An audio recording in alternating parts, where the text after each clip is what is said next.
Forward students हम discuss करते हैं आयनाइजेशन एनर्जी को। आयनाइजेशन एनर्जी क्या होती है स्टूडेंट? सिंपल टर्म्स में अगर मैं डिफाइन करूं तो आपके पास आयनाइजेशन एनर्जी होती है कि वो energy, the energy that is required to ionize an atom, यानी कि स्टूडेंट्स आयनाइज करने को मैं अगर मज़ीद सिंपल वर्ड्स में बोलूँ, यानी कि वो एनर्जी जो आपको आउटर मोस्ट इलेक्ट्रॉन किसी भी एटम में से निकालने के लिए चाहिए होती है, उसे हम कहते हैं आयनाइजेशन एनर्जी। अब स्टूडेंट्स आई होप कि आपको इसका सिंपल जो कॉन्सेप्ट है, बेसिक सा, वो समझ आ गया होगा, ईजी टू अंडरस्टैंड है।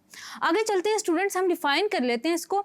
Minimum energy required to remove an electron from its gaseous atom to form an ion is called as ionization energy। अब स्टूडेंट सबसे पहले हम क्या करेंगे कि हम एक एग्जांपल लेंगे, उसको स्टडी करेंगे। उसके बाद स्टूडेंट जिस तरह हमने एटॉमिक रेडियाई के ट्रेंड्स को डिस्कस किया था अक्रॉस द पीरियोडिक टेबल, कि अक्रॉस द पीरियोडिक टेबल कहाँ पे आयनाइजेशन एनर्जी ज़्यादा है, कहाँ पे कम है, उसको हम डिस्कस कर रहे होंगे। सबसे पहले स्टूडेंट्स हम एक एग्जाम्पल लेते हैं। फॉर एग्जाम्पल मैग्नीशियम है हमारे पास।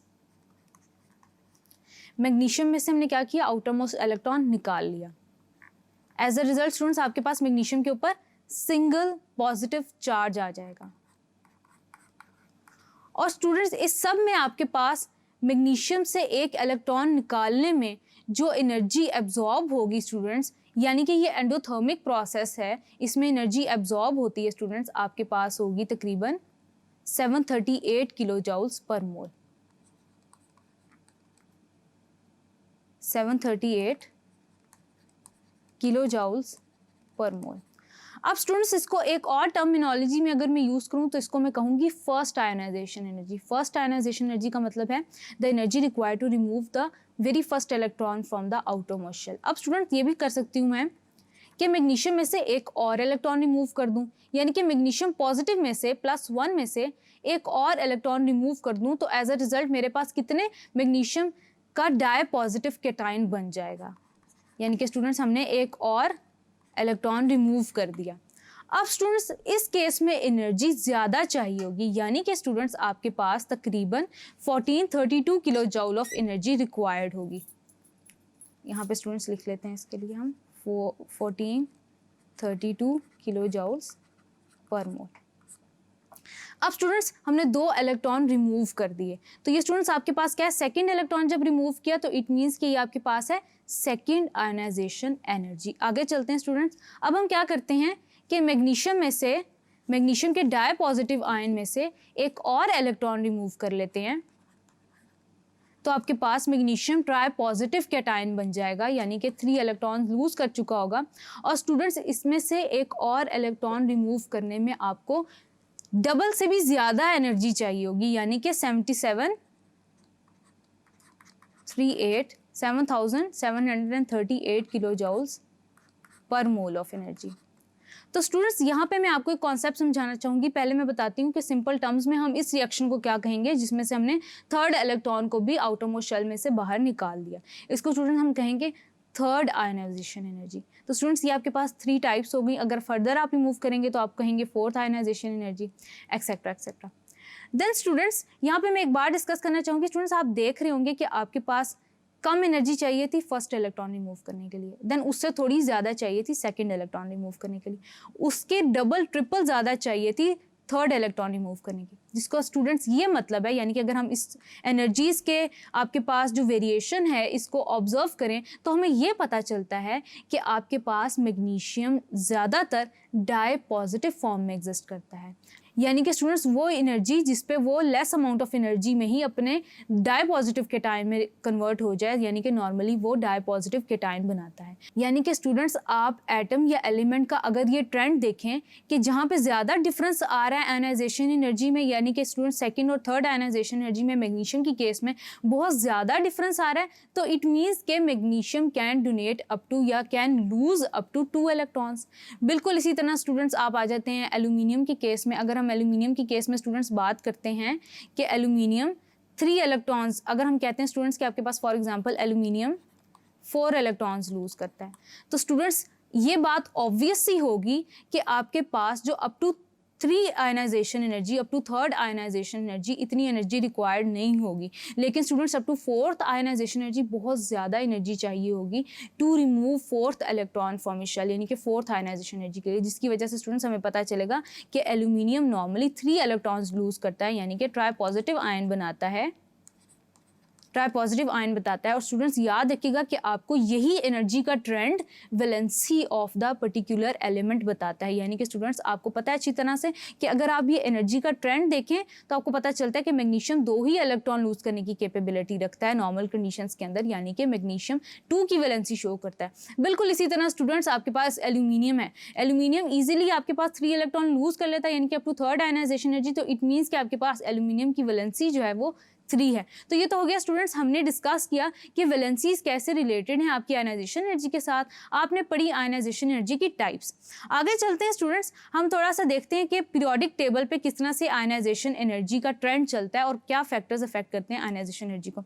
सबसे पहले स्टूडेंट्स हम ये देख लेते हैं कि आपके पास आयनाइजेशन एनर्जी की कम या ज़्यादा वैल्यूज़ किस तरह से एलिमेंट्स को आपके पीरियोडिक टेबल के अंदर मेटल्स और नॉन मेटल्स में ग्रुप कर देती है। यानी कि स्टूडेंट्स मेरे कहने का मतलब है कि जो एलिमेंट्स अपना outer most electron easily lose कर लें, यानी कि जिन एलिमेंट्स की आयनाइजेशन एनर्जी कम हो, जिनकी आयनाइजेशन एनर्जी कम होगी स्टूडेंट्स, वो इजीली अपना आउटर मोस्ट इलेक्ट्रॉन लूज कर लेंगे स्टूडेंट्स, वो आपके पास होते हैं मेटल्स। यानी कि वो एलिमेंट्स आपके पास जिनकी आयनाइजेशन एनर्जीज कम होती हैं वो आपके पास मेटल्स होते हैं, जबकि स्टूडेंट्स वो एलिमेंट्स आपके पास जिनकी आयनाइजेशन एनर्जीज बहुत अनएक्सपेक्टेडली हाई होती हैं स्टूडेंट्स, वो आपके पास नॉन मेटल्स होते हैं। और स्टूडेंट्स जो आपके पास इन दोनों एक्सट्रीम्स के दरमियान एग्जिस्ट करते हैं उनको आप मेटलॉइड्स कहते हैं। यानी कि ना वो मेटल्स की फॉर्म में एग्जिस्ट करते हैं ना नॉन मेटल्स की, यानी कि कुछ केसेस में वो मेटल्स की तरह बिहेव करेंगे, कुछ केसेस में वो नॉन मेटल्स की तरह बिहेव करेंगे। अब स्टूडेंट्स हम देख लेते हैं कि what are the factors that affect ionization energy. सबसे पहले स्टूडेंट्स हम देखते हैं कि एटॉमिक रेडियस अफेक्ट करता है डायरेक्टली, आपके पास न्यूक्लियर चार्ज अफेक्ट करता है, शील्डिंग इफेक्ट और नेचर ऑफ ऑर्बिटल। सबसे पहले स्टूडेंट्स आप पहली 3 टर्म्स के साथ अच्छी तरह फेमिलियर हैं। एटॉमिक रेडियस का ट्रेंड आपको पता है, न्यूक्लियर चार्ज आपको पता है, उसका ट्रेंड भी पता है। देन स्टूडेंट्स आपके पास शील्डिंग इफेक्ट का ट्रेंड भी आपको अच्छी तरह पता है, नेचर ऑफ ऑर्बिटल देख लेते हैं। तो स्टूडेंट्स याद रखिएगा कि आपके पास सबसे ज़्यादा एनर्जी जो रिक्वायर्ड होती है इलेक्ट्रॉन रिमूव करने में वो एस ऑर्बिटल से चाहिए होती है, यानी कि सबसे मुश्किल से एस ऑर्बिटल से इलेक्ट्रॉन रिमूव होता है। देन स्टूडेंट्स आपके पास पी ऑर्बिटल आता है, देन आपके पास डी ऑर्बिटल आता है, देन स्टूडेंट्स आपके पास एफ आता है। यानी कि ये ट्रेंड है कि इतनी मुश्किल से, डिफिकल्टी का ट्रेंड है कि जितनी मुश्किल से आपके पास इलेक्ट्रॉन रिमूव होता है इन ऑर्बिटल्स में से, यानी कि पेनिट्रेशन पावर पे डिपेंड करता है। सबसे ज़्यादा पेनिट्रेटेड आपके पास जो ऑर्बिटल होगा उसमें से ज़्यादा मुश्किल से इलेक्ट्रॉन रिमूव होगा। स्टूडेंट्स हम ट्रेंड्स डिस्कस करते हैं। सबसे पहले स्टूडेंट्स आप एक चीज़ देखेंगे, जिस डायरेक्शन में आपके पास एटॉमिक साइज डिक्रीज हो रहा है उस डायरेक्शन में आपके पास स्टूडेंट्स आयनाइजेशन एनर्जी इंक्रीज हो रही है। यानी कि students from left to right in a period, यानी कि इस डायरेक्शन के अंदर आपके पास एटॉमिक साइज डिक्रीज हो रहा है, न्यूक्लियर चार्ज इंक्रीज हो रहा है। उसके अलावा स्टूडेंट्स आपके पास जो शील्डिंग इफेक्ट है वो कांस्टेंट रह रहा है। जब स्टूडेंट्स आपके पास न्यूक्लियर चार्ज इंक्रीज हो रहा है इसका मतलब ये है कि न्यूक्लियस का होल्ड बढ़ रहा है, जिसकी वजह से स्टूडेंट्स आपके पास जितना ज़्यादा न्यूक्लियस का होल्ड ज़्यादा होगा, एटॉमिक रेडियस कम होगा, उतनी ज़्यादा स्टूडेंट्स एफर्ट लगेगी आपका आउटर मोस्ट इलेक्ट्रॉन रिमूव होने में। यानी कि from left to right in a period of a periodic table आपके पास जो आयनाइजेशन एनर्जी है वो इंक्रीज होती है। कॉन्वर्सली स्टूडेंट्स हम चले जाते हैं टॉप टू बॉटम में, यानी कि स्टूडेंट्स जब हम डाउन द ग्रुप डिस्कस कर रहे होते हैं in the case of lithium, sodium, potassium, rubidium, caesium, francium, तो स्टूडेंट्स याद रखेंगे कि टॉप टू बॉटम आपके पास एटॉमिक साइज इंक्रीज हो रहा होता है, आपके पास न्यूक्लियर चार्ज डिक्रीज हो रहा होता है, आपके पास शील्डिंग इफेक्ट या स्क्रीनिंग इफेक्ट बढ़ रहा होता है, जिसकी वजह से स्टूडेंट्स ऐसे एलिमेंट्स से आपके पास जो आउटरमोस्ट इलेक्ट्रॉन है वो रिमूव करना इजी हो जाता है, जिसकी वजह से फ्रॉम टॉप टू बॉटम आपके पास आयनाइजेशन एनर्जी डिक्रीज होती है। तो ये तो हमने नॉर्मल ट्रेंड्स डिस्कस कर लिए। उसके अलावा स्टूडेंट्स आपके पास left of the periodic table पे मेटल्स एग्जिस्ट करते हैं, यानी कि स्टूडेंट्स आपके पास जो ग्रुप 1A है और आपके पास 2A है स्टूडेंट्स, वो आपके पास बहुत अच्छे मेटल्स हैं। वो क्यों? क्योंकि स्टूडेंट्स उनकी जो आयनाइजेशन एनर्जी हैं वो बहुत कम है as compare to that of other group members. Then students आपके पास जो ऑक्सीजन का ग्रुप है, देन स्टूडेंट्स आपके पास जो हेलोजन ग्रुप है स्टूडेंट्स, उनकी जो आयनाइजेशन एनर्जी हैं वो फेयरली बहुत ज़्यादा हैं। क्योंकि स्टूडेंट्स वो फेयरली बहुत ज़्यादा हैं इसलिए स्टूडेंट्स आपको उनके साइजेस भी कम नज़र आएंगे, न्यूक्लियर चार्ज भी उनकी केस में ज़्यादा होता है। स्टूडेंट्स याद रखिएगा कि वो नॉन मेटल्स की फॉर्म में एग्जिस्ट करते हैं, यानी कि on the right side of the periodic table we have non metals. और बीच में स्टूडेंट्स आपके पास मेटल्स एग्जिस्ट करते हैं ट्रांजिशन एलिमेंट्स की फॉर्म में, और मेटलॉइड्स भी एग्जिस्ट कर रहे होते हैं जिनकी स्टूडेंट्स आपके पास जो प्रॉपर्टीज़ हैं वो वेरी कर रही होती हैं। देन स्टूडेंट्स इसमें एक और चीज़ आती है जिसको स्टूडेंट्स हम डिस्कस करते हैं। हम एक स्पेशल केस लेते हैं बेरिलियम और बोरॉन का।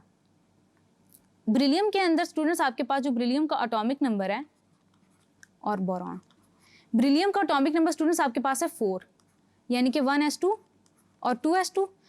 बोरॉन का स्टूडेंट्स आपके पास एटॉमिक नंबर है 5, 1s2 2s2 2p1। अब स्टूडेंट्स अगर हम इन दोनों की आयनाइजेशन एनर्जीज को कंपेयर करें तो आपके पास बेरिलियम की आयनाइजेशन एनर्जी ज़्यादा होगी as compare to that of boron. हालांकि students according to the trend आपके पास बोरॉन की आयनाइजेशन एनर्जी ज़्यादा होनी चाहिए as compare to that of beryllium. लेकिन स्टूडेंट्स आप याद रखेंगे कि आपके पास जो फिल्ड ऑर्बिटॉल्स होते हैं या हाफ फिल्ड ऑर्बिटॉल्स होते हैं, यानी कि अगर आपके पास हाफ फिल्ड ऑर्बिटॉल्स हैं तो स्टूडेंट्स वो ज़्यादा स्टेबल होते हैं as compare to that of partially filled. अब स्टूडेंट्स आपके पास ये जो पी ऑर्बिटॉल है इसमें 6 इलेक्ट्रॉन्स होते हैं, लेकिन ये पार्शली फिल्ड है, इसलिए इसमें से इलेक्ट्रॉन निकालना ईजी होगा as compare to that of beryllium. यानी कि बेरिलियम में से इलेक्ट्रॉन रिमूव करने में ज़्यादा फोर्स लगेगी, यानी कि बेरिलियम की आयनाइजेशन एनर्जी बोरॉन से ज़्यादा होगी। तो स्टूडेंट्स ये एबनॉर्मेलिटी या ये स्पेशल केस डिस्कस करने का मकसद ये था कि तमाम एलिमेंट्स ये ट्रेंड फॉलो नहीं कर रहे होते, बीच में कुछ एक्सेप्शंस हैं। जैसे कि स्टूडेंट्स हमने देखा इलेक्ट्रॉनिक कन्फिग्रेशन के हाफ फिल्ड या कंप्लीटली फिल्ड या पार्शली फिल्ड होने की वजह से आयनाइजेशन एनर्जीज के अंदर एनॉमलीज आती हैं। हैविंग सेड दैट स्टूडेंट्स आगे चलते हैं, डिस्कस करते हैं इलेक्ट्रॉन एफिनिटी को। Thank you.